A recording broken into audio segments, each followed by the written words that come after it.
They say winter only kills the weak.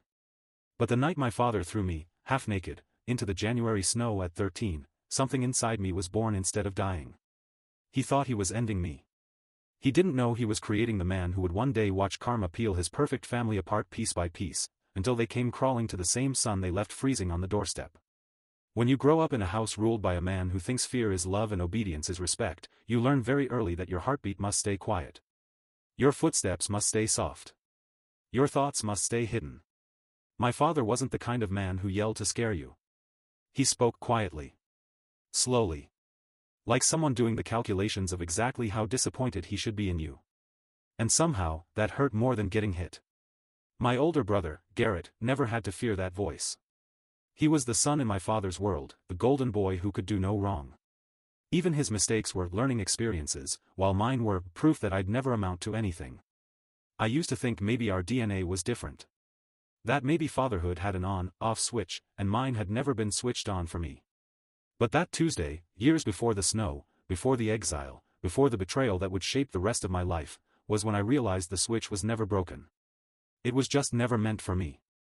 Dad had a ritual with his baseball card collection.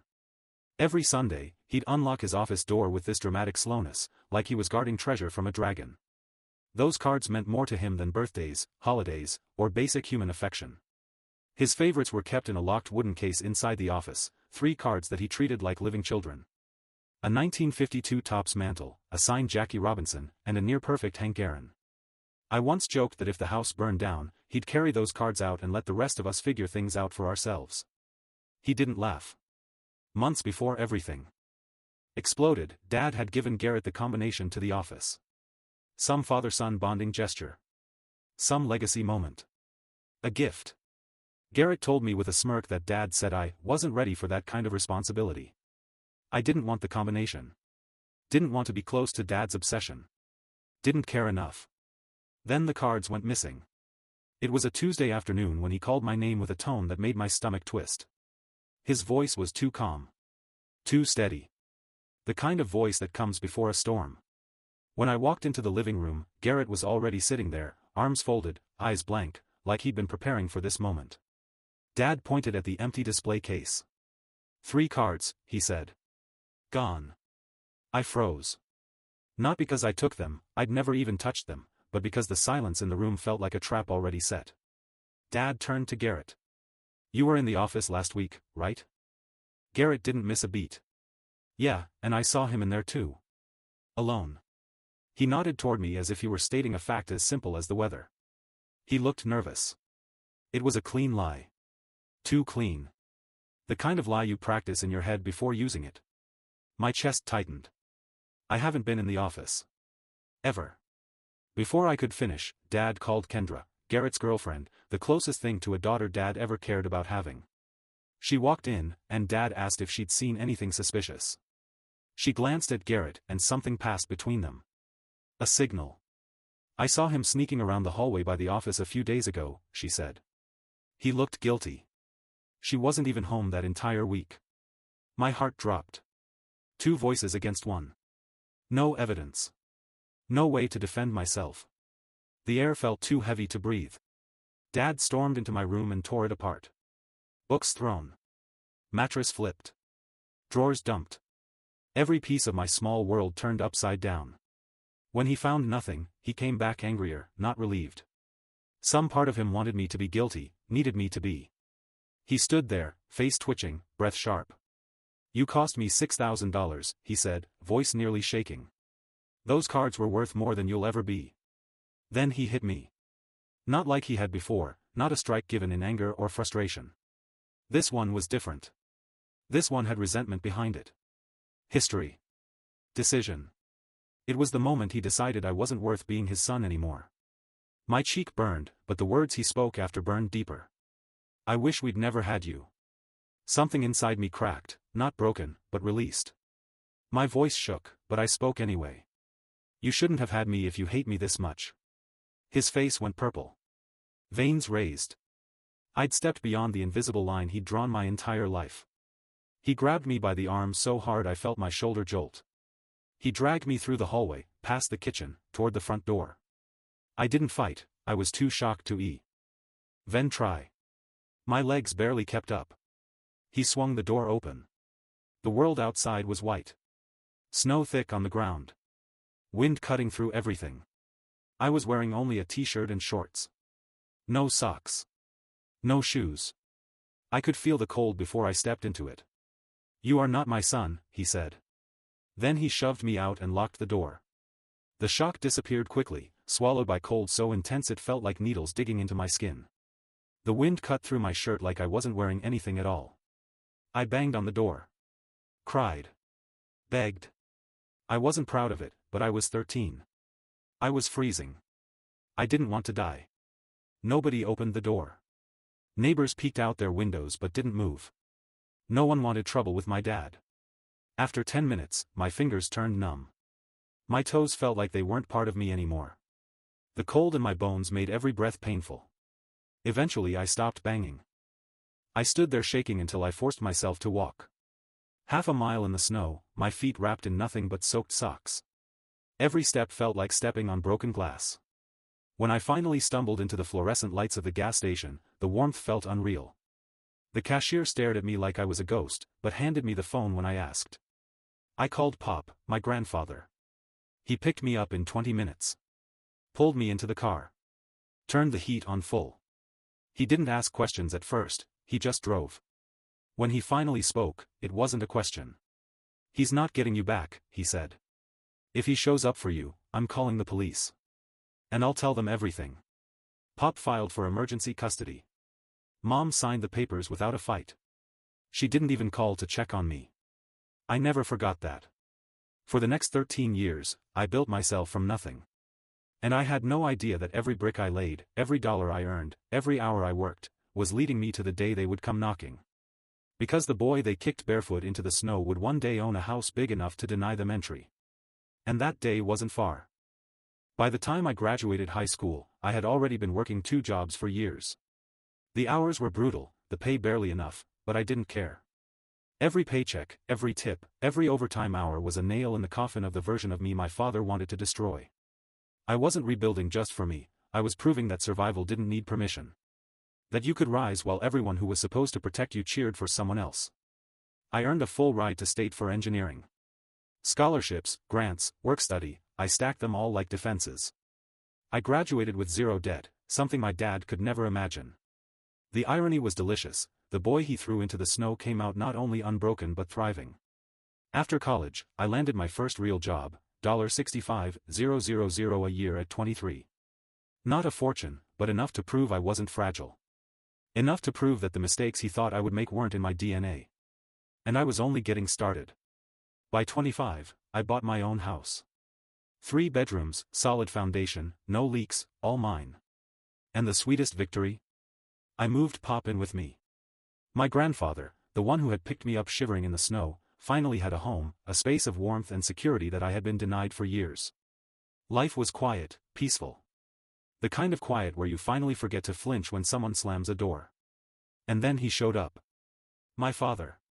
The man who had left me to freeze in the snow. "I'm moving in," he said, standing in my doorway like he owned the place. "You've got the space.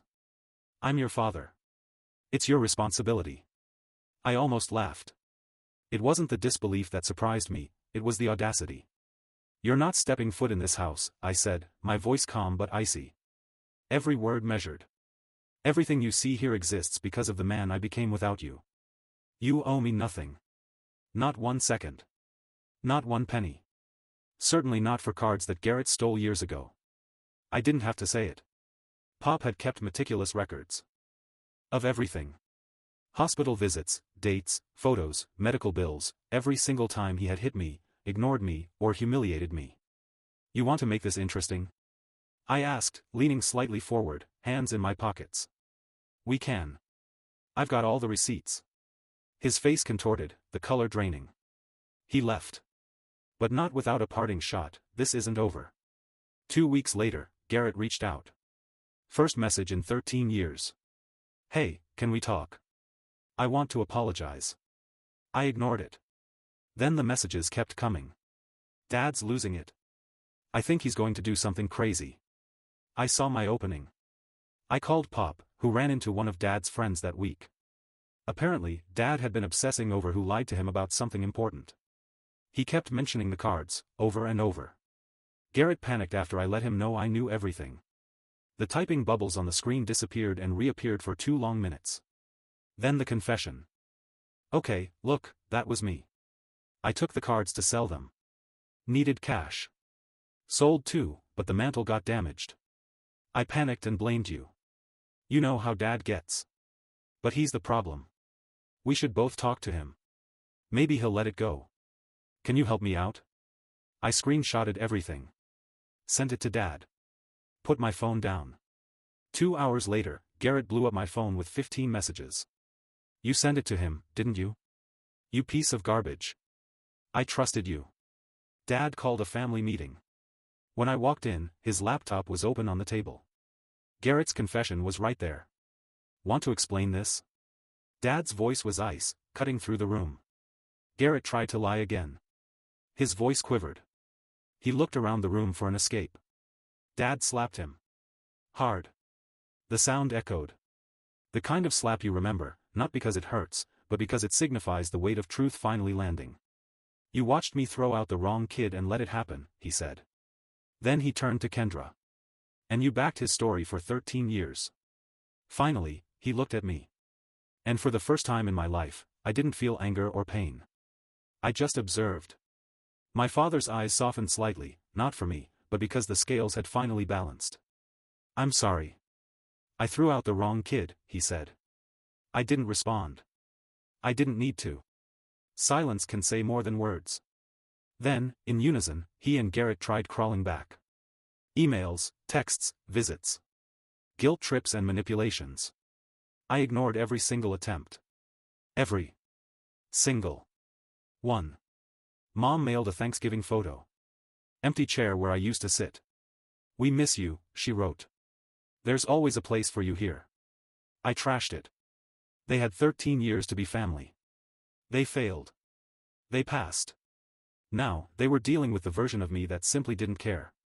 The version that had been forged in snow, pain, and relentless self-reliance. The version that didn't flinch at their voices, didn't cave to their guilt, didn't forgive easily. It was quiet, for the first time really. A peaceful quiet, not forced or scared. I looked around my house and felt something I hadn't felt as a kid: control. Ownership. Safety. And I had earned every second of it. Life didn't hand me anything. I took it. I built it. And now, for the first time in 13 years, I was finally free.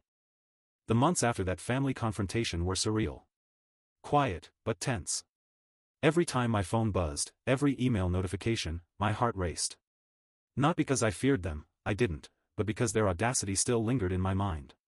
How could they think 13 years of neglect and abuse could be erased with a few words or a last-minute apology? I had established rules in my home. Pop had his space. I had mine. And my father? He had nothing. Every attempt to worm his way back into my life was met with unwavering resistance. No manipulation, no excuses, no guilt-tripping. Just firm boundaries. The reality of what had happened finally began to sink in. 13 years of being accused, blamed, and abandoned, all the times I doubted myself, all the nights I froze in my room wondering if anyone actually cared. And through it all, I had survived. Not just survived, I had thrived. Work became my escape and my armor. Engineering was more than a career, it was a canvas for control, for building, for proving that I didn't need anyone's approval to succeed. Pop often told me, "You've done more in your 25 years than most people do in a lifetime." And he was right. I started investing, slowly at first. Saving a small portion of each paycheck, learning about stocks, bonds, and real estate. The house wasn't just a home, it was my fortress. Every room, every wall, every door represented choices I had made and the life I had crafted from nothing. Even with my achievements, there was a lingering shadow whenever family called, or tried to. Dad and Garrett didn't understand that the past couldn't be rewritten with a single confession. 13 years wasn't something you just walked back into. Trust wasn't something you demanded, it was earned. And they had squandered every opportunity. Then came the subtle reminders. Mutual acquaintances, people who had known me as a child, started commenting. "I can't believe he's done so well. I heard what happened with your dad, how?" Did you get through that? Their surprise only reinforced the truth I already knew. I had not just survived, I had outbuilt them. But it wasn't about revenge. I never wanted to be like them. I never wanted to abuse, manipulate, or humiliate anyone else. That was the difference. I had power now, yes, but my power came from control, discipline, and integrity, not fear. Still, the occasional text from Garrett would pierce my calm. "Can we talk? Please?" I never responded. I didn't need closure from him. His panic and admission had served their purpose, exposing the truth. That was enough. One afternoon, Pop and I were in the kitchen, preparing dinner, when my phone buzzed again. It was an unknown number. A text appeared. "You think you've won, but this isn't over." I showed it to Pop, who just shook his head. "Ignore it. Let it go." But I couldn't. Not yet. There was a strange thrill in knowing that, for the first time, I held all the cards. Not just the baseball cards that had caused so much chaos years ago, but the intangible ones: knowledge, stability, and the truth. I had the power to decide who mattered in my life, who had a seat at my table. I started documenting everything again. Not because I planned to fight them, but because I had learned the hard way that memory alone wasn't enough. Records were proof, and proof mattered. Emails, texts, photos, dates, hospital visits, every little detail filed away carefully. One day, if it was ever necessary, I could hold it up and say, "This is your accountability." Meanwhile, I threw myself into self-improvement. Fitness, meditation, learning new skills. Each achievement wasn't for my father, Garrett, or Kendra, it was for me. For the boy who had been thrown into the snow, the one who had walked half a mile barefoot, freezing, wondering if anyone cared. Every milestone was a reaffirmation: I existed. I mattered. I was unstoppable.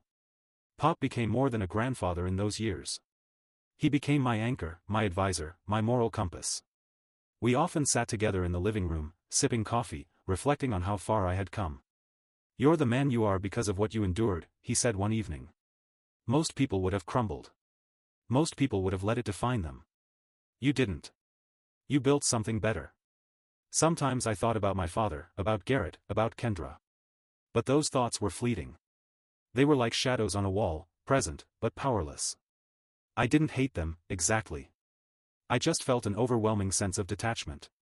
Their past actions had shaped me, yes, but not in ways they expected. They had made me stronger, more disciplined, more aware of my worth. Work continued to flourish. My engineering career evolved. I started leading projects, mentoring younger engineers, and receiving recognition. Financial stability was no longer a goal, it was a given. I could afford luxuries I'd never dreamed of as a child: vacations, gadgets, comfort. But more than material things, I had peace. Stability. Freedom. Then came a subtle, almost imperceptible shift. Dad, Garrett, and Kendra stopped reaching out. The texts stopped, the guilt trips disappeared. It was as if they had finally realized that the version of me they had abandoned and humiliated could not be intimidated or swayed. I hadn't just survived, I had transcended their reach. One day, Pop and I were in the backyard, trimming the small garden I'd started. The snow had melted from last winter, the sun was warm, and for the first time in a long while, everything felt calm. I looked at Pop and said, "You know, I think this is the first year I haven't had to flinch at anyone's voice. Not even theirs." He smiled, nodding. "You've earned that." And I had. Every ounce of pain, every year of fear, every moment of cold, rejection, and humiliation, it had all led to this. Not revenge. Not retaliation. Not satisfaction from seeing them fail. But the quiet, unshakable knowledge that I had outbuilt the past. Outlived it. Outgrown it. The irony of it all wasn't lost on me. The boy who had been thrown into the snow without a coat, without shoes, without anyone to protect him, had created a life full of warmth, abundance, and love. Pop, my true family, lived with me. Friends I had chosen were by my side. My career thrived. My home was mine. My life was mine. No guilt. No fear. No need for validation from those who had never valued me. That power was intoxicating in a quiet, controlled way, not arrogance, but certainty. Not hatred, but liberation. And as I watched the sunset from my backyard, Pop tending to his plants beside me, I realized that the story wasn't about them anymore. It was about me.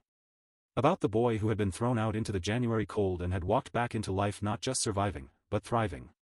Not just existing, but building, achieving, becoming. They could say whatever they wanted, do whatever they wanted, try to reach me in every possible way. But they couldn't touch this. They couldn't reach this version of me. And that was worth more than any apology, more than any guilt trip, more than any moment of their past authority. This was my victory. Not loud. Not vengeful. Not spectacular in a flashy way. But undeniable. And in that quiet victory, I found something deeper than revenge, deeper than satisfaction. I found peace. Months passed, and life's rhythm settled into a comfortable pattern. Work, home, and Pop became the pillars of my existence. I still kept track of my father, Garrett, and Kendra, not because I cared about them, but because old instincts die hard. You can't grow up with a history like mine and completely erase the need to anticipate chaos. And they were chaos incarnate. Occasionally, I would catch whispers from mutual acquaintances or distant relatives, snippets of gossip about them. Dad's business ventures were failing. Garrett had dropped out of college, or so I heard, and Kendra was floundering in jobs that didn't appreciate her. None of this gave me pleasure. I didn't need it. It was just a confirmation that the choices they had made in life were catching up with them. And it was inevitable. One Sunday morning, I was sipping coffee and reading reports for work when my phone buzzed. Another unknown number. I hesitated, then opened the message. "Can we meet? I need to explain everything." The text was from Garrett. He had sent these before, desperate, pleading, full of guilt. But something in this message was different. Subtle. Calm. Calculated. He wasn't panicking anymore. He sounded cautious. I showed Pop, who looked up from his crossword puzzle and raised an eyebrow. "He's testing you. Don't reply." And I didn't. I ignored it completely. But inside, a small part of me, something I didn't recognize at first, felt curiosity. Not forgiveness, not care, just curiosity about how far they would go, how much they had changed, or if they had changed at all. Weeks rolled by. Work was more intense than ever. I was managing a critical project that required late nights and strategic thinking. Pop's presence at home made everything smoother. I could focus without constant worry, without fear, without having to tiptoe around anyone's moods or accusations. My life had become a well-oiled machine, a life built on discipline, trust, and hard work. Then came the turning point. Garrett showed up, literally. Not a text this time, not an email, but at my doorstep. I was returning from work, still in my professional attire, and there he was, standing awkwardly, hands shoved into the pockets of his jacket, looking older, thinner, tired. His hair was messy, his expression a mix of guilt and fear. I didn't invite him in. I didn't smile. I just watched. Pop came to the door as well, narrowing his eyes, recognizing Garrett immediately. "I need to talk," Garrett said, his voice low. I crossed my arms. "You've said that before. And every time, it was about you, not me." He swallowed hard. "I know. I need to explain. About everything. About the cards. About Dad. About me." Pop stepped forward, a warning in his stance. "You're on thin ice, Garrett. Don't push it." I ignored both of them. I was curious now. But I wasn't about to let him in. "Talk. Here. On the porch." And he did. He told the story I already knew, but with more detail, more confession, more remorse. He admitted how he had panicked when the cards were damaged, how he had lied, how he had manipulated situations to cover up his mistakes. How he had wanted Dad's approval at any cost. How he had used me as a scapegoat. I listened silently. I didn't interrupt. I didn't react. Not because I didn't care, but because I had learned long ago that reaction gives power. And he had none. Pop eventually spoke. "And your father? Where does he fit in all of this?" Garrett hesitated. He's always been obsessed with control. With being right. With winning. I think he never realized that throwing you out didn't fix anything, it just created more problems. For all of us. I nodded slowly. He was right. Dad had never understood that abuse doesn't teach lessons, it breaks people, or, if they survive, it teaches them to protect themselves. And I had learned that lesson well. After Garrett left, I felt a strange sense of closure, not peace, not forgiveness, just finality. The game was over. The past had been confessed. Truth had been revealed. And my life continued, untouchable. From that point on, every encounter, every thought of them, became more like observing a distant planet. I could see them, acknowledge their existence, but I didn't orbit them. I didn't give them gravity. Their influence on my life had ended. The years following were marked by growth. Promotions at work, new projects, and recognition. I became a mentor to younger engineers, a man of discipline and integrity. Pop continued to live with me, and his presence was a reminder of what family could be when it was chosen and nurtured, not forced or earned through fear. Occasionally, I thought about the boy I had been, half naked in the snow, terrified, abandoned, humiliated. And I felt a quiet pride. That boy had survived. That boy had walked through the storm without breaking. That boy had built a life that even the people who once tried to destroy him couldn't touch. One day, a letter arrived in the mail. No return address. Inside, a simple note. We miss you. We hope one day you can forgive us. I stared at it for a long time. Then I tore it up. Not out of anger, but out of indifference. 13 years had passed. They had their chance to be a family, to show love, to be accountable. They chose otherwise.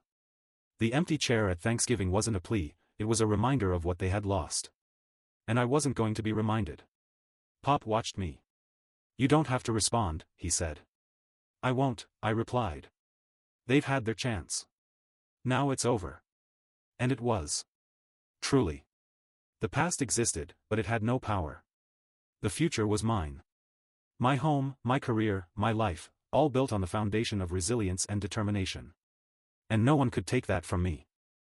The final lesson was clear. People will hurt you.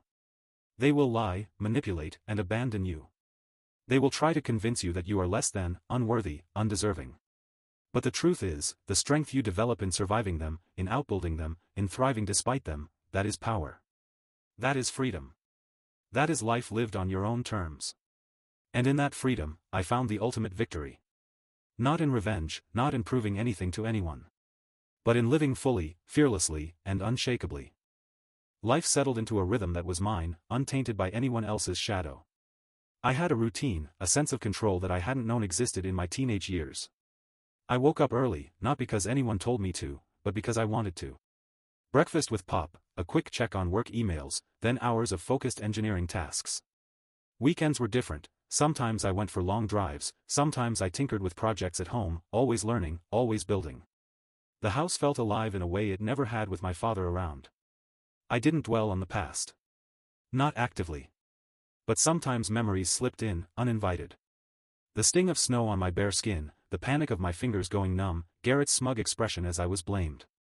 Kendra's betrayal. Dad's words, sharp, violent, unforgettable. I wish we never had you.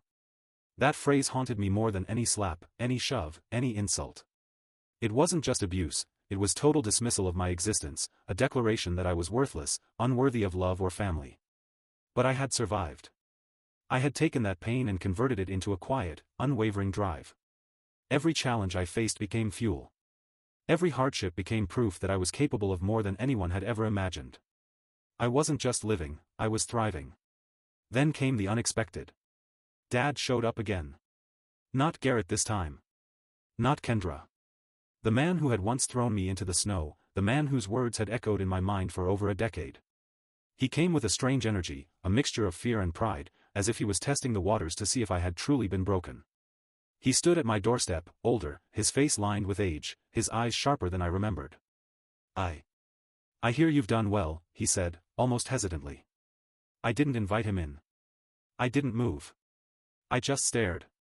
He fidgeted, as if unsure of what to do. I want to make amends. I know I was wrong. I want to be part of your life again. I laughed, quietly, bitterly, but with no warmth. You're 25 years late. I said. Your window closed a long time ago. He shifted, uncomfortable, clearly unprepared for rejection. Please, just, hear me out. I've changed. I've seen my mistakes. I want to try. Pop came to my side, crossing his arms. You don't get to just show up and demand a seat at the table. You threw him out. You can't undo that. Dad's gaze shifted between us. There was a flicker of something, remorse, perhaps, or maybe fear. I thought I was teaching him a lesson. I didn't know how to be a father. I stayed silent. I wanted to say something, anger, vindication, even a small victory, but the words didn't matter anymore. My life, my choices, my accomplishments, they spoke louder than anything he could say. He didn't get to rewrite history. He didn't get to control the narrative.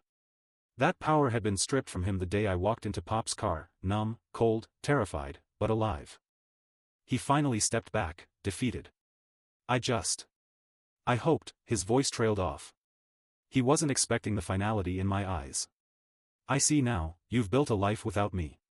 And I have to respect that. I nodded once. Not in forgiveness. Not in acceptance. Just acknowledgement. He had tried. He had failed. That was the truth. After he left, the quiet settled back in. But there was a new kind of peace in the air. A weight lifted, not from his departure, but from my realization that nothing he did, nothing he said, could ever touch the foundation I had built. That foundation was unshakable because it wasn't built on fear or obedience, it was built on resilience, intelligence, and self-determination. Work demanded more of me as projects scaled up. My reputation as a disciplined, innovative engineer spread. I began mentoring younger professionals, teaching them lessons I had learned the hard way, how to persevere, how to focus, how to rise above the chaos that life sometimes throws at you. I became a quiet leader, respected not because I demanded it, but because I earned it. Pop remained my anchor. Every evening, we shared stories, laughter, sometimes silence. I watched him age, but not with sorrow. He had lived a full life, and he had saved mine. The bond we shared was stronger than anything my father had ever tried to force. It was chosen, nurtured, and real. And then, one quiet evening, Garrett called. Not texted, not barged in, called. His voice was shaky, nervous, but strangely humble. I just wanted to, thank you. For showing me the truth. For being better than me. For surviving. I didn't reply immediately. I listened, letting his words hang in the air. There was no anger anymore, no desire to correct, no urge to punish. I had no interest in validating his existence in my life. His acknowledgement was enough, for him, not for me. Goodbye, I finally said. Short. Final. And that was it. The years continued, each one marked by progress, stability, and self-respect. I purchased a second property, invested wisely, and began planning for the future I wanted, not the one anyone else dictated. Pop enjoyed a comfortable life with me, surrounded by the security and love that had been denied for so long. I never saw Dad, Garrett, or Kendra again. Letters, texts, attempts at contact, they all ended in the trash or were ignored. There was no anger, no drama, just a quiet, unshakable boundary. The boy who had been thrown into the snow had grown into a man who refused to be broken, who refused to be manipulated, and who refused to give power to those who had never deserved it. And that was my ultimate triumph, not revenge, not proof, not validation. But freedom. Freedom to live without fear, without guilt, without the chains of past abuse. Freedom to build, to create, to nurture, to love on my own terms. Freedom to exist fully and unapologetically, without ever needing permission from the people who had once tried to destroy me. Life had a rhythm now, steady and deliberate, unlike the chaos that had once defined my existence. Every morning, I woke up with a purpose, not because someone was shouting or threatening, but because I wanted to. I had learned that power over my own life was the most valuable currency, far more than money, accolades, or approval. Pop and I had our routines, coffee together in the morning, discussions about everything from current events to personal goals, moments of quiet that spoke louder than words. He had been my protector, my guide, my anchor in a world that had once been unsafe. I spent hours at work, sometimes late into the night, not out of obligation, but because I enjoyed it. Engineering had become more than a career, it was my sanctuary. I loved the problem solving, the innovation, the chance to create something meaningful with my own hands and mind. And with every accomplishment, I felt the silent echo of a promise I had made to myself all those years ago, that no one would ever make me feel powerless again. Despite the success, there were moments when the past crept in, uninvited. Cold January mornings reminded me of the snow, the bare skin, the panic. Family events on TV made me think of the empty chair at Thanksgiving, the absence of anyone who should have been there. Sometimes, I would catch a glimpse of Garrett's face in a crowd or hear Kendra's name in passing, and a flicker of memory would surface. Not pain, exactly, not anymore, but awareness. Awareness of what I had endured and what I had overcome. Work escalated. I began leading major projects, taking on responsibilities that tested my skills and endurance. I thrived under pressure, not because I wanted recognition, but because I knew what it meant to survive the impossible. And yet, I never let work consume me entirely. I made time for Pop, for myself, for the things that grounded me. I went on hikes, took long drives with no destination, and occasionally tinkered on personal engineering projects at home. These were my moments of freedom, my proof that life could be lived fully, unchained from the past. Then came the letters. At first, I ignored them. Thin, carefully penned notes from Kendra and Garrett, apologies laced with excuses, guilt-tripping phrases about family and time lost. They tried to manipulate, to pull me back into a world that had caused me so much pain. I deleted most without reading, the rest I saved as reminders of the people who had forfeited their chance at redemption. Every attempt at contact reminded me why I had drawn boundaries in the first place. I was done giving power to people who had proven unworthy. One afternoon, while reviewing plans for a new project, my phone buzzed. It was Garrett again. His message was short, almost pleading, "I want to apologize again. Can we talk? I need closure." I stared at the screen. 13 years. 13 years of silence, avoidance, rebuilding. Now he wanted closure. But closure was for the living, for those willing to earn it, not for people who had spent a lifetime deceiving, blaming, and abandoning. I didn't reply. I didn't need to. His own guilt was clear, visible in every hesitant, awkward word he typed. Dad's shadow was long, but it had faded. The man who had once thrown me into the snow was no longer relevant in the daily narrative of my life. He had come to the door, attempted a reconciliation, failed, and left. His absence now was peaceful, not threatening. I never reached out, never sought him, never allowed nostalgia or guilt to taint the life I had built. I had survived without him, and I thrived because of it. Pop and I began planning for the future. We talked about travel, about investments, about creating experiences that we had both been denied in youth. I wanted him to enjoy his later years with comfort and dignity, surrounded by the stability we had both worked so hard to create. Life had shifted from survival to fulfillment, and the difference was profound. I had learned to not just exist, but to live intentionally. Occasionally, I reflected on the snow that day, the shock of being abandoned in the cold, the disbelief of watching my father betray me. That memory was a marker, a turning point. Everything that came after, jobs, college, career success, independence, was built on that moment. The pain had been a catalyst, not a chain. I had learned to harness anger, fear, and betrayal into motivation, transforming them into something constructive rather than destructive. The emails and letters from Garrett and Kendra became less frequent over time. It was almost as if they realized that I was no longer within our each, that their past manipulations and betrayals held no sway over me. When they did attempt contact, I treated it like reading a stranger's diary, curious, perhaps, but detached. I was not cruel. I simply didn't allow old wounds to dictate my present or future. At work, I began mentoring others, often young engineers who were struggling with self-doubt or adversity. I shared lessons indirectly, never mentioning my past explicitly, but guiding them through challenges with empathy and strategy. It was rewarding, seeing them grow, seeing them succeed. And each success was a subtle affirmation that my own struggles had been worthwhile, not for revenge, not for recognition, but to ensure that pain was transformed into purpose. I also began investing in the community. Small programs for youth, scholarships, mentorships. I wanted others to have opportunities one had fought to create for myself. My past became a silent motivator, proof that circumstances didn't define destiny, that resilience and intelligence could overcome even the harshest of beginnings. One evening, Pop and I sat on the porch, sipping tea, watching the sunset. I reflected on how far we had come. From the chaos and abuse of my childhood to the stability and success of adulthood, it was almost surreal. Pop smiled knowingly, his eyes reflecting pride and relief. "You've done more than survive," he said. "You've thrived. You've turned every wrong into right. I'm proud of you." I nodded, a rare quiet smile forming. "I had no choice but to make it work," I replied. "But it's more than surviving now. It's living." And that was the truth. I had survived the cold, the neglect, the betrayal. I had endured the lies, the false blame, the violence. But more importantly, I had grown, transformed, and built a life that no one could take away. The boy thrown into the snow was gone, replaced by a man who understood his own value, who recognized his own strength, and who refused to let anyone diminish it.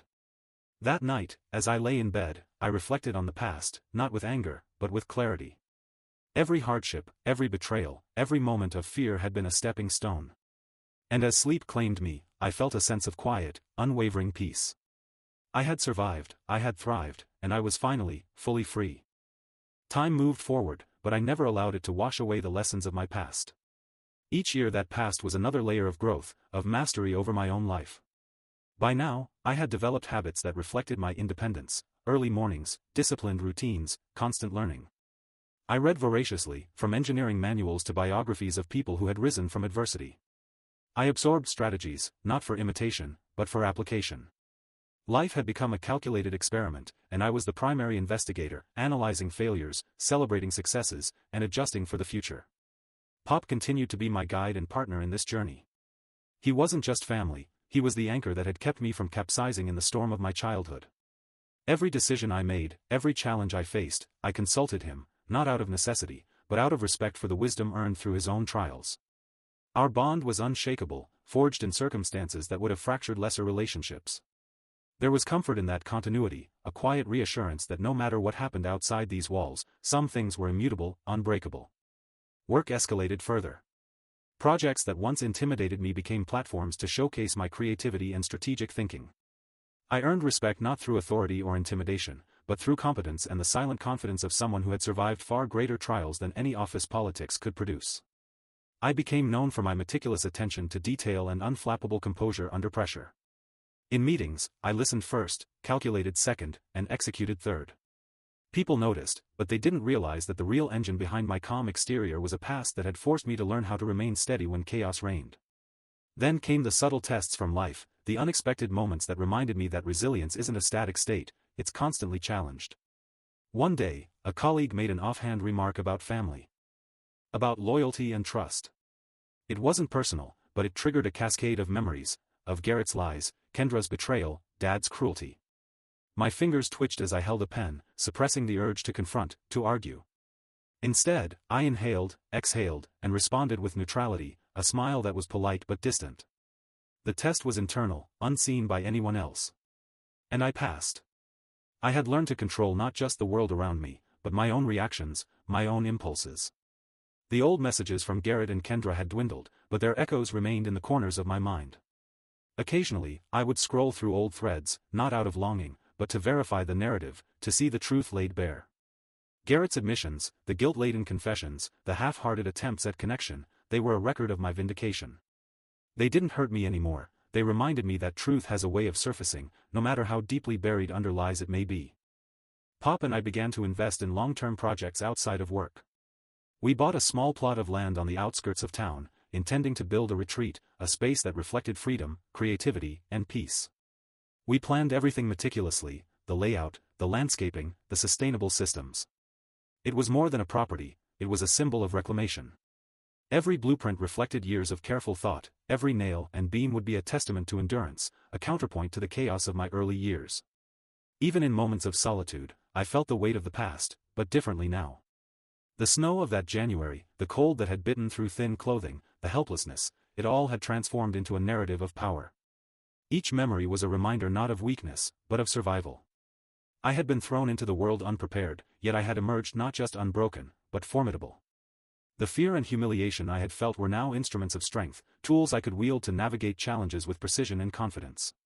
Occasionally, Garrett attempted contact again, but each message was met with silence. He had become a ghost of a past mistake, a reminder of how deception and cowardice operate over time. His repeated failures to reconcile on fair terms reinforced my boundary: some bridges are meant to remain burned. Kendra's attempts were even more infrequent, often hidden in the guise of concern or nostalgia, but I had long stopped indulging in false sentimentality. Empathy existed, yes, but only within limits I defined. My emotional economy was no longer at their disposal. My social life evolved in parallel with my professional growth. I formed friendships with people who shared values of honesty, resilience, and growth. These connections were genuine, without ulterior motives or manipulations. I realized the importance of building relationships where trust was not assumed but earned, where respect was mutual and not conditional. This awareness had taken years to cultivate, but now it guided every decision, every interaction. Financial independence was another milestone. My investments, careful savings, and property acquisitions allowed me to operate without fear of external control. I no longer worried about leverage, about someone else holding power over my life through resources. I owned my destiny in the most concrete sense: land, home, career, and the freedom to make choices unencumbered by past debts or obligations. The sense of liberation was intoxicating, a stark contrast to the helplessness of that 13-year-old boy shivering in the snow. Then, as if life wanted to remind me of its unpredictability, a minor crisis at work tested every lesson I had internalized. A major project faced sudden regulatory hurdles, threatening months of progress and hundreds of thousands of dollars in investment. Where a less experienced person might have panicked, I approached the problem methodically, dissecting every issue, consulting experts, and deploying contingency plans. Within days, the problem was resolved, not because luck intervened, but because experience had trained me to respond, adapt, and overcome. The victory was quiet, personal, but it reinforced a fundamental truth: the boy who had survived the snow now commanded the power to shape his own world. Pop and I celebrated small victories together, from solving project crises to completing sections of our retreat property. We laughed, reminisced, and planned further expansions. The atmosphere at home was calm, nurturing, and profoundly different from the chaos of my childhood. Every corner of the house bore the mark of intentional living, from the organized office space to the garden we tended together. Peace had become a tangible, visible reality, a stark contrast to the instability of my early life. One evening, while reviewing blueprints for a new addition to our retreat, I received an unexpected email from a distant cousin I hadn't spoken to in years. It was an inquiry about family history, a tentative attempt at connection. I paused, fingers hovering over the keyboard. Part of me felt curiosity, but the other part reminded me that boundaries had been carefully drawn for a reason. I drafted a measured response, acknowledging their message but clearly defining the limits of engagement. It was another small exercise in self-discipline, another reminder that I was now in control of my narrative, not anyone else. Evenings often became reflective periods. I would sit on the porch, gazing at the stars, thinking about the journey from fear to empowerment. The clarity of night mirrored the clarity I had achieved internally. The past, while present in memory, no longer dictated my emotional state. I had transformed trauma into strategy, weakness into resilience, abandonment into self-reliance. And each day, I could see tangible proof of it: in the home I built, the relationships I nurtured, the career I commanded, and the peace that enveloped me. The echoes of Dad's cruelty, Garrett's deceit, Kendra's betrayal, they no longer haunted me. They were reference points, lessons in human behavior, reminders of the paths I refused to walk. I had learned to navigate life with eyes wide open, aware of the potential for harm, but never allowing fear or resentment to paralyze me. This awareness created a framework for living fully, consciously, and purposefully. Then came the first snowfall of the year. It was mild, nothing like that fateful January, but I felt a strange kinship with the cold. It reminded me of where I had started, the moment that had unknowingly set the trajectory of my entire life. But this time, I experienced it not with fear or helplessness, but with acknowledgement and power. The snow fell gently, beautiful and indifferent, much like life itself. And I was ready. The following months were a blend of relentless work, quiet reflection, and subtle victories that reminded me of how far I had come. Every project I touched, every plan I implemented, carried the invisible signature of discipline born from necessity. There was a rhythm to my life now, a structure that insulated me from chaos while still allowing for growth and flexibility. Pop was my co-pilot through all of it, not out of obligation, but because our bond was built on mutual respect and shared history. The house we had created together became a fortress, not one of walls or locks, but of intention, foresight, and unshakable resolve. Then, one Tuesday afternoon, an unexpected text arrived from a number I had long since blocked: Garrett. His message was brief, almost hesitant: "We need to talk. Please. It's important." For a fraction of a second, I felt the old instinct to respond, to consider reconciliation. But then I remembered the 13 years of deceit, the lies, the false accusations, the emotional manipulation that had plagued my adolescence. I did not respond. Silence was my tool now, my power. He had squandered it all, and there was no reclaiming what he had lost. Later that evening, I found myself reflecting on the nature of family, the illusions of loyalty, and the realities of human behavior. For years, I had defined family by blood, assuming that shared genetics guaranteed shared values. The truth, I realized, was far more complex. Blood ties could be irrelevant, even dangerous, if the people connected by them were dishonest, abusive, or manipulative. I had redefined my understanding. Family was trust, respect, and integrity, not mere DNA. Pop and I continued with the retreat property. The work was physical, demanding, and yet profoundly satisfying. Clearing land, planting trees, erecting structures, it was a tangible manifestation of creation, a deliberate counterpoint to the destruction of my childhood. I found a particular satisfaction in constructing spaces designed to endure, spaces that would outlast me if necessary, because I understood the importance of legacy in a way most people never did. Each beam and nail was a testament to survival, each planted tree a symbol of patience, resilience, and forward thinking. Then one morning, I received another message, this time from Kendra. Her tone was different, almost apologetic. I know I was wrong. I was young and scared. Can we talk? I stared at the text longer than I should have, remembering the countless times she had sided with Garrett, amplifying his lies. Yet something within me recognized the possibility of understanding, if not forgiveness. I typed a measured response, neutral, factual, avoiding emotional indulgence. I acknowledge your message. My boundaries remain the same. It was concise, deliberate, and final. I was no longer a child navigating the whims of others, I was a man in control of his story. Work continued to escalate. A major client approached me with a project that had the potential to redefine my career. It was ambitious, requiring innovative solutions and precise coordination. I welcomed the challenge, viewing it as a test of everything I had cultivated: discipline, knowledge, foresight, and emotional control. Each day, I meticulously planned my approach, anticipating obstacles and preparing contingencies. The project's successful completion was a testament not only to my professional skill but also to the endurance and strategic thinking forged from years of survival. One weekend, Pop and I decided to host a small gathering at our retreat property. Friends, mentors, and colleagues came together in an informal celebration of our progress. It was the first time I allowed myself to bask in success, to enjoy recognition without the lingering fear of invalidation from my past family. As I looked around the circle of faces, people who had earned my trust and whom I trusted in return, I realized the true measure of security and belonging. This was family, chosen and verified through action, not assumed by proximity or blood. Garrett and Kendra remained in the periphery of my awareness. Their attempts to reconnect dwindled, each effort met with silence, boundaries that I enforced without hesitation. Their absence was a quiet affirmation of the choices I had made, the decision to prioritize integrity, self-respect, and personal growth over reconciliation with those who had caused harm. I realized that the peace I had built was fragile only in the sense that it required vigilance to maintain. But unlike in my childhood, I now had the tools, resources, and mental fortitude to protect it. Then came an unusual turn. Dad, having disappeared from my life after the family confrontation, resurfaced indirectly through a mutual contact. He was reportedly struggling, facing personal and financial setbacks. For a brief, almost imperceptible moment, I felt a flicker of what could have been empathy. But I quickly remembered the cold nights, the abuse, the indifference to my suffering. Compassion existed, yes, but it was bounded by reason. I had learned that sometimes, the only healthy response to toxicity is distance and non-engagement.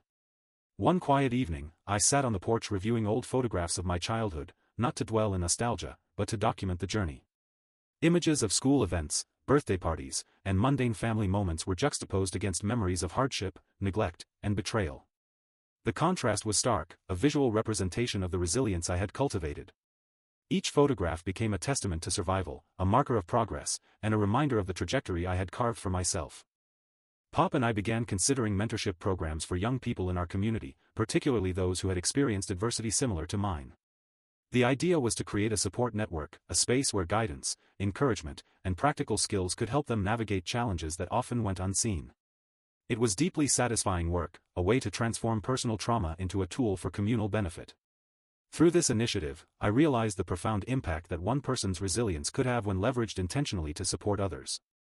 As the months progressed, the retreat property transformed from a raw plot of land into a functional and welcoming space. Each building, pathway, and landscaped area reflected careful planning, foresight, and collaboration. Pop and I often walked the grounds in the evenings, discussing future expansions and improvements. These walks became symbolic, a way to reflect on the journey from chaos to stability. Each tree planted and structure erected was a tangible representation of our perseverance, creativity, and the deliberate crafting of a life on our own terms. One morning, a delivery arrived at the house, an anonymous package containing old family memorabilia, photos, letters, and some trinkets from my childhood. Pop and I examined it carefully. It was clearly meant as a gesture, perhaps even an attempt at reconciliation from Garrett or Kendra. I sifted through the items with clinical detachment, cataloging each object, assessing its significance. The past was present, but it no longer held power over me. These items were artifacts, not leverage. They could not compel emotion or obedience. I set them aside, a quiet acknowledgement that history exists, but control belongs to the present. Later that week, I received another message from Garrett, more desperate this time. Please, just meet me. I need your help. Dad is spiraling. He's unstable. I considered it for precisely 5 seconds. Then, with deliberate calm, I read it. My life had been too hard-earned to be dictated by his instability or manipulations. I had no responsibility for his actions, no obligation to rescue those who had once sought to destroy me emotionally. Boundaries were maintained, enforced, and respected. Evenings often brought reflection, particularly on the lessons embedded in my journey. I realized that survival was not merely physical or emotional, it was strategic. Each decision, from ignoring messages to investing in projects, was part of a broader framework of self-preservation and growth. Trauma had been transformed into skill, adversity into strategy, and fear into calculated vigilance. I had become not just a survivor but a strategist of life itself. One particularly cold evening, as snow began dusting the retreat property, Pop and I sat by the fire, discussing future expansions and mentorship opportunities. The warmth of the flames was comforting, a physical representation of the stability we had built together. The cold outside, reminiscent of that fateful January, now felt like a distant echo rather than a looming threat. I could feel the contrast deeply, the magnitude of transformation from a powerless child to a man commanding his own destiny. It was during these moments of quiet reflection that I understood the most profound truth of my journey: power over life is earned, not given. Respect is cultivated, not demanded. Trust is verified, not assumed. The boy who had been thrown into the snow had become a man who could command, create, and protect. And that power, unlike the cruelty of Dad or the deceit of Garrett, was enduring. Spring arrived with a quiet insistence, melting the last remnants of winter snow and bringing with it the promise of growth. The retreat property seemed almost symbolic of my own evolution. What had once been barren, cold, and uninviting was now fertile, productive, and full of possibility. Pop and I spent long days tending to the land, building structures, and preparing spaces for our mentorship programs. It wasn't just work, it was purpose made tangible. Every plank I nailed, every tree I planted, every pathway we cleared, reinforced the knowledge that my life was no longer subject to the whims of others. I had chosen the foundation on which I would stand. Work brought new connections. Community leaders, educators, and young adults who had faced adversity began seeking us out, drawn by reputation and word of mouth. I discovered a new kind of satisfaction, guiding others through struggles I had once navigated alone. Mentoring became an extension of the resilience I had cultivated, a way to channel pain into constructive energy. Each young person I helped became a reflection of my journey, and through them, I found a renewed sense of purpose that transcended mere survival. One evening, as the sun dipped behind the trees, I received another message from Garrett. It was shorter this time, less frantic, but loaded with tension. I'm serious. Dad is unwell. He might hurt himself or worse. I can't handle this alone. I need your help. I stared at the screen longer than usual, feeling the familiar pull of obligation clash with the clear boundary I had set years ago.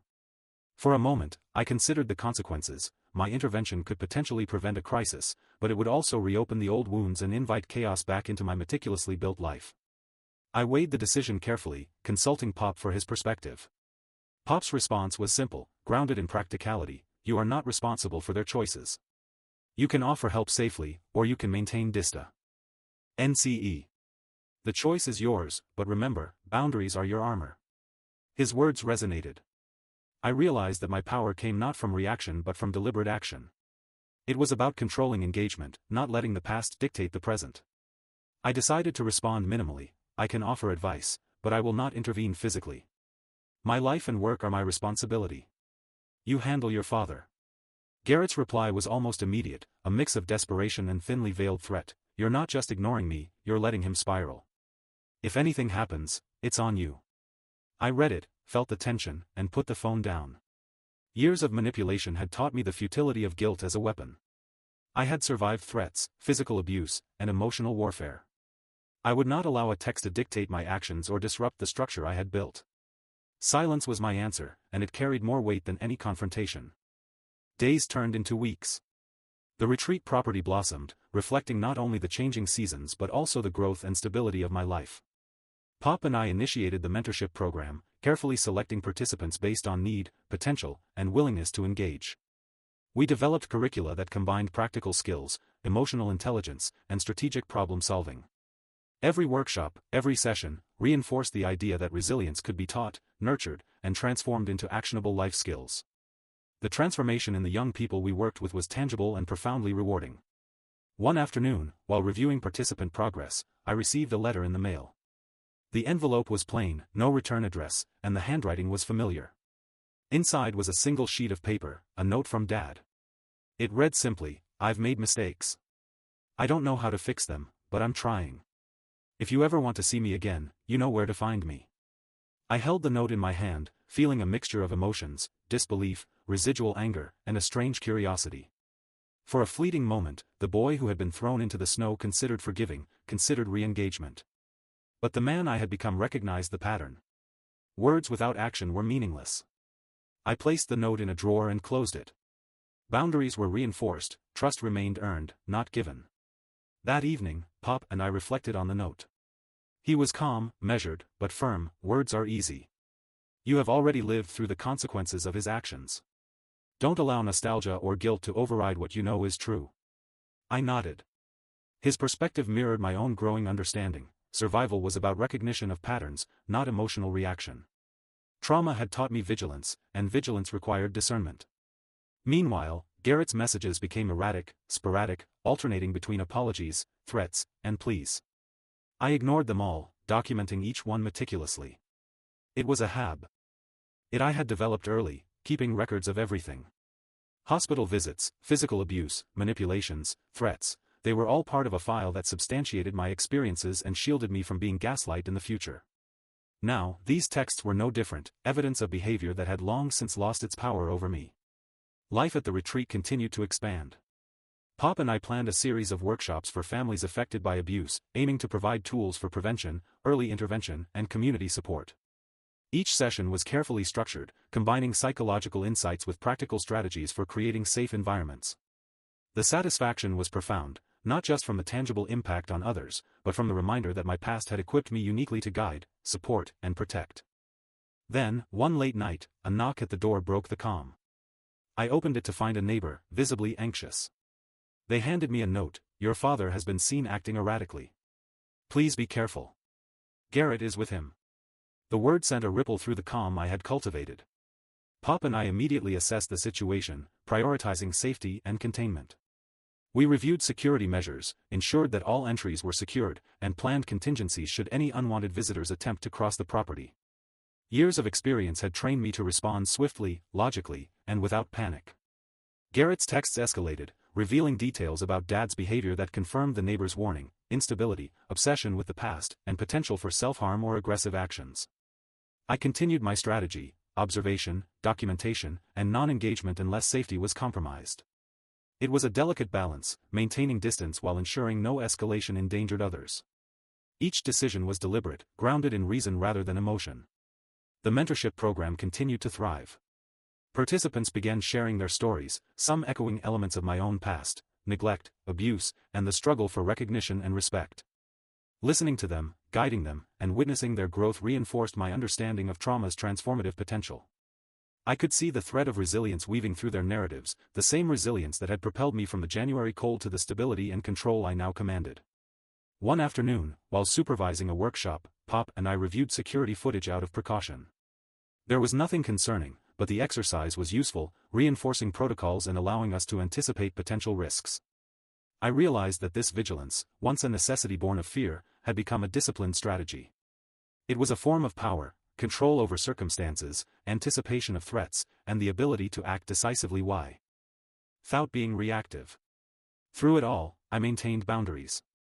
Garrett's attempts to draw me into emotional conflict were systematically ignored, documented, and filed. His manipulation, once a potent tool, had lost efficacy.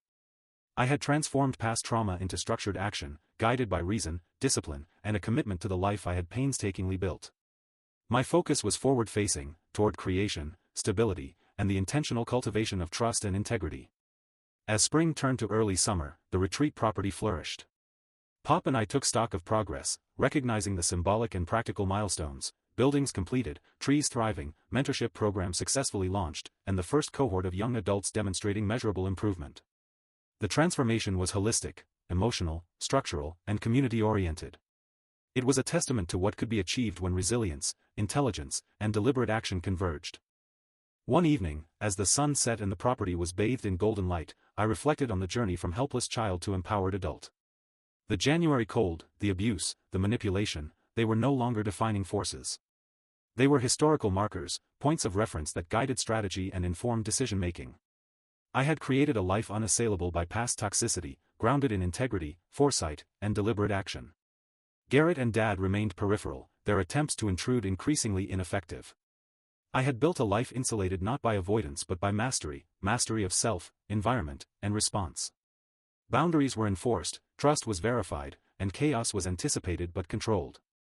In this space, I had become not only survivor but architect of my own destiny, a man whose life reflected the discipline, intelligence, and resilience forged in adversity. Summer settled fully over the retreat property, the trees thick with leaves, the gardens vibrant, and the air carrying the warmth of long days. Pop and I had grown into a rhythm: work, mentorship, planning, and reflection. Each day reaffirmed that the life I had built was intentional, controlled, and thriving. The past existed only as a lesson, a reminder of the consequences of unchecked cruelty and deception. My dad and Garrett were ghosts of that history, their presence no longer defining or influencing my existence. Then one morning, a letter arrived in the mail. Unlike the previous note, it was formal, typed, and contained a thinly veiled tone of entitlement. I, your father, am requesting a meeting. It is time we discuss inheritance, family matters, and reconciliation. Refusal is inadvisable. I read it slowly, noting the arrogance embedded in every word. Pop and I exchanged glances. It was classic Dad, attempting to assert control, expecting fear or compliance. I folded the letter, placed it in my filing cabinet, and continued with the day's work. My decision was clear: no engagement without terms and boundaries I controlled. Garrett tried again via text, desperate for validation and guidance. He painted a picture of Dad as dangerously unstable, his life unraveling, his health deteriorating. But my response remained the same: observation, documentation, and deliberate non-engagement. Every text, every call, every message became a record, a tool that ensured I would never be gaslit again. Power, I realized, was not in retaliation but in control. And I had control. Pop and I began planning a second expansion for the mentorship program. The retreat was becoming a hub for resilience, learning, and community healing. We incorporated workshops on emotional intelligence, trauma-informed leadership, and practical skills for independence. Young adults shared their stories, often echoing my own experiences of abandonment, lies, and familial betrayal. Each story said my mission: to transform adversity into actionable guidance for those who might otherwise struggle alone. One afternoon, while reviewing program materials, I received a call from a local news outlet. They had heard about the mentorship programs and wanted to feature our story: how a young man who had been abandoned and abused by his own family had turned his life into a sanctuary for others. Pop and I agreed, seeing the potential to inspire others and create visibility for the programs. It was a moment of recognition, validation of years of perseverance, and evidence that my life's work extended far beyond personal survival. Despite the media attention, my boundaries remained firm. Dad and Garrett were still attempting intrusion, sending letters, texts, and even anonymous emails, trying to provoke guilt, fear, or obligation. But each attempt was met with calm, calculated non-response. Every action I took was deliberate, ensuring that my engagement, or lack thereof, served only to protect the life I had painstakingly built. Then, one evening, Dad appeared.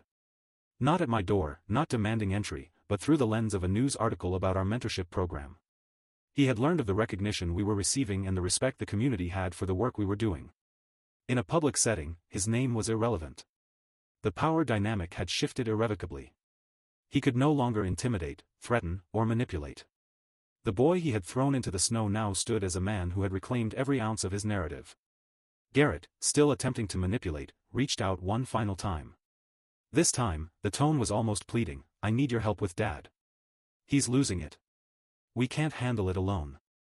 I read the message, documented it, and deleted it. I had learned that intervention without willingness from both parties was futile. I had no obligation to save them from themselves, no responsibility to repair relationships that had been toxic from the start. My life's focus was forward, not backward. Months passed, and the mentorship programs flourished. Graduates returned as volunteers, spreading the philosophy of resilience and self-reliance. Pop and I expanded the property, creating spaces for workshops, outdoor activities, and reflection. Every corner of the retreat reflected growth, stability, and intentionality. The legacy of abuse and manipulation had no place here, only empowerment, learning, and community thrived. Then, one evening, as the sun set behind the distant hills, a final confrontation occurred, not physical, not violent, but symbolic. Dad appeared at the retreat's edge, a compa. Need by Garrett. They had driven hours, uninvited, to confront me in person. I met them calmly at the driveway, Pop behind me, records and documentation prepared. Dad's eyes searched mine, a mix of expectation and arrogance. Garrett's gaze flickered, uncertain, seeking validation. "Why are you here?" I asked, voice steady, unflinching. Dad's response was classic him, "I want what's mine. I want to reconcile. You owe me respect. You owe me." I interrupted, calm but firm, "You owe nothing. Your attempts to control, manipulate, and abuse me have consequences. I have built a life you cannot touch. You are out of my life, and this property is not yours to enter." Garrett tried to speak, tried to plead, but I held up a hand. "I will not negotiate, justify, or absolve you. Every action, every decision, every harm you caused has been documented. If you step onto this property again without permission, the authorities will be involved." Dad's face contorted with frustration, anger, and disbelief. He had never encountered resistance like this. Power had always been his tool, and now it had no effect. He was forced to retreat, his presence reduced to impotence.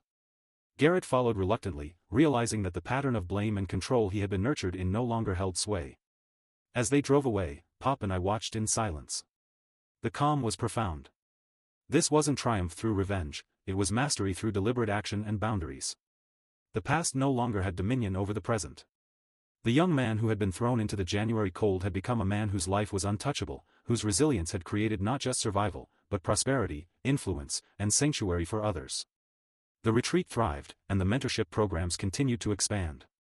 Each participant reflected the transformation I had undergone, from helplessness to agency, from vulnerability to empowerment.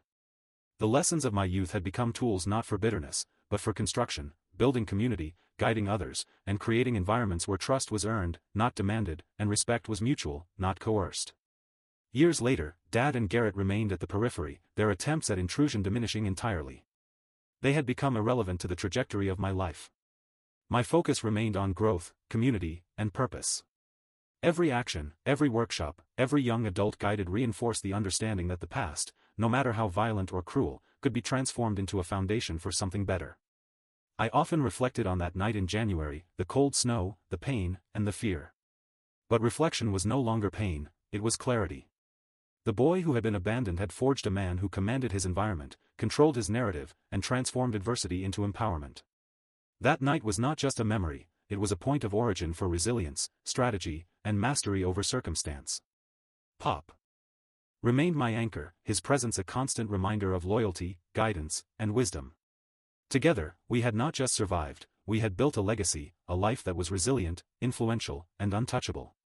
My achievements, academic, professional, personal, were milestones of deliberate action, proof that a life defined by adversity could be reclaimed and transformed.